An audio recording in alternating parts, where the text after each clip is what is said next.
السلام علیکم، کیسے ہیں آپ لوگ؟ ٹھیک ہے جناب، خیریت سے ہیں؟ قانون سے آگاہی ہر شہری کا بنیادی حق ہے۔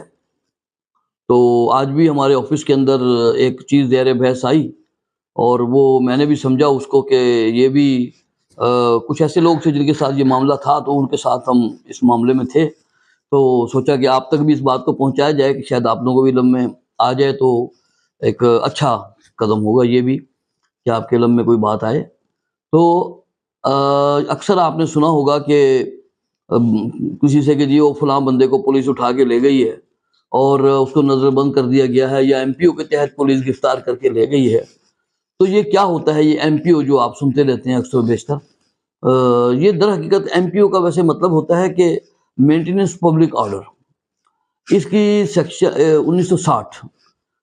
کی سیکشن 3 ہے، جس کے مطابق جو ہے حکومت کو جب کبھی یہ اطلاع ملے کہ کوئی شخص، کوئی مذہبی رہنما، کوئی سیاسی رہنما یا کوئی ایسا شخص جو ہے وہ حکومتی رٹ کو چیلنج کرنا چاہتا ہے یا کرنے لگا ہے، یا کوئی بدعنوانی کا سبب بننے لگا ہے، یا کوئی انتشار پھیلانے کی کوشش کر رہا ہے، یا لوگوں کے اندر فساد پھیلانے کی کوشش کر رہا ہے، یا اس کی سرگرمیوں کے سے معاشرے کو کوئی نقصان ہو سکتا ہے، تو پھر ایم پی او کے تحت جو ہے مینٹیننس پبلک آرڈر 1960 سیکشن 3 کے تحت جو ہے اس بندے کو گرفتار کر لیا جاتا ہے، تاکہ اس کو اس قدم سے روکا جائے، اس اقدام سے روکا جائے۔ اور اس کی جو پاور ہے نظر بند کرنے کی، اس کے تحت وہ ڈپٹی کمشنر کے پاس ہوتی ہے، کیونکہ جب حکومت کو یہ اطلاع ملتی ہے ایجنسیوں کے ذریعے سے کہ کوئی ایسا شخص جو ہے یہ اس قسم کا اقدام کرنے والا ہے جس سے معاشرے میں بدامنی پھیلے گی، انتشار پھیلے گا، کوئی فساد ہوگا یا حکومتی رٹ چیلنج ہوگی،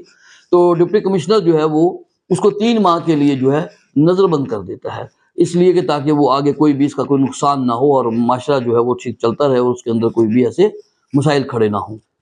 تو اگر وہ شخص یہ سمجھتا ہے کہ جس کو اس کے تحت گرفتار کیا گیا ایم پی او کے تحت کہ مجھے غلط گرفتار کیا گیا ہے اور میرے خلاف تو اس قسم کی کوئی چیز نہیں ہے، مجھے سیاسی بنیاد پہ اٹھا لیا گیا ہے یا کسی بھی مخالفت یا انتقاماً مجھے اٹھا لیا گیا ہے، تو اس کے پاس بہتر فارم یہی ہوتا ہے کہ وہ اپنی اس نظر بندی کو جو ہے وہ ہائی کورٹ میں چیلنج کر سکتا ہے، رٹ کر سکتا ہے ہائی کورٹ کے اندر۔ ہائی کورٹ اگر یہ سمجھے گی کہ اس کو غلط نظر بند کیا گیا ہے، غلط اس کو گرفتار کیا گیا ہے، اس کے خلاف کوئی ایسا مٹیریل نہیں ہے جس سے یہ ثابت ہو کہ یہ کوئی ایسا غلط کام کرنے کے معاملات میں تھا، تو عدالت اس کو ریلیز بھی کر سکتی ہے، چھوڑ بھی سکتی ہے، اور اگر مناسب سمجھے عدالت تو اس کو اس ڈیٹینشن کو جو ہے وہ برقرار بھی رکھ سکتی ہے۔ اور یہ جو نظر بندی ہوتی ہے یہ 3 ماہ کا اختیار جو ہے نا ڈی سی کے پاس ہے کہ وہ کر سکتا ہے، اور اگر یہ 6 ماہ تک ہو سکتی ہے نظر بندی، وہ بھی اس صورت میں کہ پھر اگر اس کو مزید 3 ماہ کے بعد 3 ماہ کے لیے نظر بند رکھنا مقصود ہو تو وہ صوبائی جو ہائی کورٹ ہوتی ہے ہماری،